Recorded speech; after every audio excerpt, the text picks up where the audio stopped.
Hello दोस्तों, आप लोगों का स्वागत है आज के इस क्लास में। तो आज का हमारा टॉपिक है हिंदी 12th क्लास चैप्टर 1 बातचीत, जो कि निबंध है। तो चलिए क्लास को ज़्यादा लेट ना करते हुए स्टार्ट करते हैं और आप लोग वीडियो के अंत तक बने रहिए और अपना स्टडी कंप्लीट कीजिए। तो चलिए चलते हैं। 12th क्लास हिंदी चैप्टर 1 हमारा आज का टॉपिक है बातचीत, जो कि एक निबंध है। और बातचीत के लेखक कौन है? तो बाल कृष्ण भट्ट। बातचीत के लेखक कौन है? बाल कृष्ण भट्ट। तो चलिए लेखक परिचय देखते हैं। लेखक परिचय बातचीत के लेखक कौन थे? तो बाल कृष्ण भट्ट। बाल कृष्ण भट्ट का जन्म कब हुआ था? तो 23 जून 1844 को। बाल कृष्ण भट्ट का जन्म कब हुआ था? 23 जून 1844 को। निबंध जो लिखे थे 20 जुलाई 1914 को लिखे थे। बाल कृष्ण भट्ट का निवास स्थान कहाँ था? इलाहाबाद उत्तर प्रदेश। इलाहाबाद उत्तर प्रदेश। बाल कृष्ण भट्ट की माता का नाम क्या था? तो पार्वती देवी। बाल कृष्ण भट्ट की माता का नाम क्या था? पार्वती देवी। और पिता का नाम बेनी प्रसाद भट्ट। पिता का नाम बेनी प्रसाद भट्ट, माता का नाम पार्वती देवी। निवास स्थान इलाहाबाद उत्तर प्रदेश। निबंध 20 जुलाई 1914। जन्म 23 जून 1844। और नाम क्या था? तो बातचीत के लेखक का नाम क्या था? तो बाल कृष्ण भट्ट। इनके कुछ उपन्यास भी हैं, गद्य भी हैं, शिक्षावृत्ति, विशेष परिस्थितियां। तो इनके पिता एक व्यापारी थे और माता एक सुसंस्कृत महिला थी, जिन्होंने बाल कृष्ण भट्ट के मन में अध्ययन की रुचि का लालसा जगाया। मतलब बाल कृष्ण भट्ट के जो माता पिता थे ना, बाल कृष्ण भट्ट को पढ़ने की, अध्ययन करने की रुचि जगाई इनके मन में। बाल कृष्ण भट्ट की शिक्षा कहाँ से हुई थी? बाल कृष्ण भट्ट की शिक्षा प्रारंभ में संस्कृत का अध्ययन किए थे 1867 में। और कहाँ किए थे? प्रयाग के मिशन स्कूल से एंट्रेंस की परीक्षा दी। मतलब कि इंटर की परीक्षा उन्होंने मिशन स्कूल से दी 1867 में। प्रयाग के मिशन स्कूल से एंट्रेंस की परीक्षा दी। इनकी कुछ वृत्तियां थी। 1869 से 1875 तक प्रयाग के मिशन स्कूल में अध्यापन किए। 1885 में प्रयाग के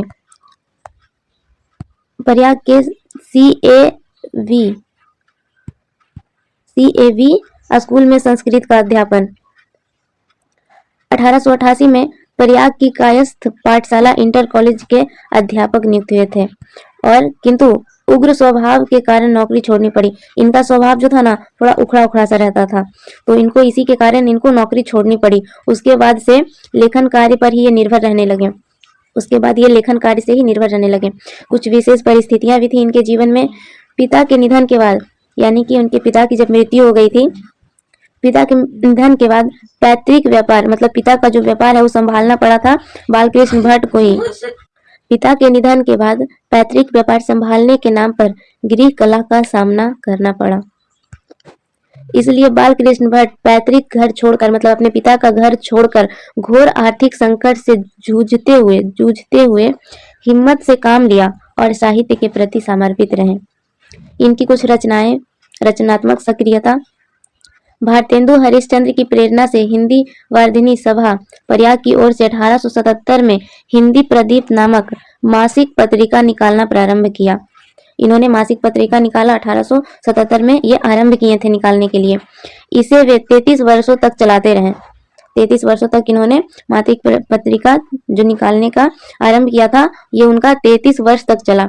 1881 में वेदों की युक्तिपूर्ण समीक्षा की। 1886 में लाला श्रीनिवास दास के संयोगिता स्वयंवर की कठोर आलोचना की। जीवन के अंतिम दिनों में हिंदी शब्दकोश के संपादन के लिए श्याम सुंदर दास द्वारा काशी आमंत्रित हुए थे, किंतु अच्छा व्यवहार न होने पर अलग हो गए। ये जो बालकृष्ण भट्ट का जो व्यवहार था ना, बहुत ही ज्यादा चिड़चिड़ा, गुस्सैलपन, इस तरह का उनका व्यापार था, इसलिए इनको काशी आमंत्रित किया गया था, किंतु अच्छा व्यवहार न होने के कारण ये अलग हो गए थे। बालकृष्ण भट्ट की कुछ रचनाएं भी है। उपन्यास, रहस्य कथा, नूतन ब्रह्मचारी, 100 अजान एक सुजान, गुप्त वैरी, रसातल यात्रा, उचित दक्षिणा, हमारी घड़ी, सद्भाव का अभाव, ये इनकी कुछ रचनाएं हैं। ये आपके एग्जाम के क्वेश्चन में पूछे जा सकते हैं। एग्जाम में आपका ऑब्जेक्टिव के रूप में पूछा जा सकता है। पूछेगा बालकृष्ण भट्ट की इनमें से कौन सी एक रचनाएं हैं, इनमें से कोई एक आपको ऑप्शन दिया हुआ रहेगा।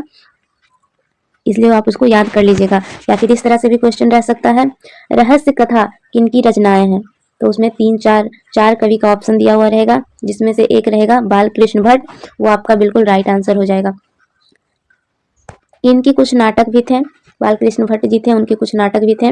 पद्मावती, किराता नूरजनिये, वेणी संहार, शिशुपाल वध, नल दमयंती या दमयंती स्वयंवर, शिक्षादान, चंद्रसेन, सीता वनवास, पतित पंचम, मेघनाथ वध, कट्टर सोम की एक नकल, वेह नल्ला, इंग्लैंडेश्वरी और भारत जननी, भारतवर्ष और कली, दो दूरदेशी, एक रोगी और एक वैद्य, रेल का विकट खेल, बाल विवाह, ये सारे जो नाटक हैं वो बाल कृष्ण भट्ट के हैं।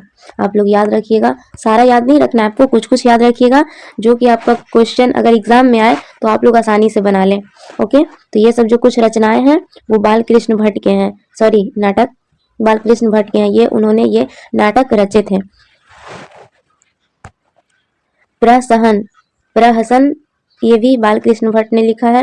जैसा काम वैसा परिणाम, नई रोशनी का विष, आचार विडंबन, ये सारी प्रहसन जो है बाल कृष्ण भट्ट की है। इनके कुछ निबंध हैं, भट्ट निबंध माला। बाल कृष्ण भट्ट भारतेंदु युग के प्रमुख साहित्यकारों में से हैं। बाल कृष्ण भट्ट गद्यकार थे, ये जो थे ना एक गद्यकार भी थे, बाल कृष्ण भट्ट जो थे वो गद्यकार भी थे।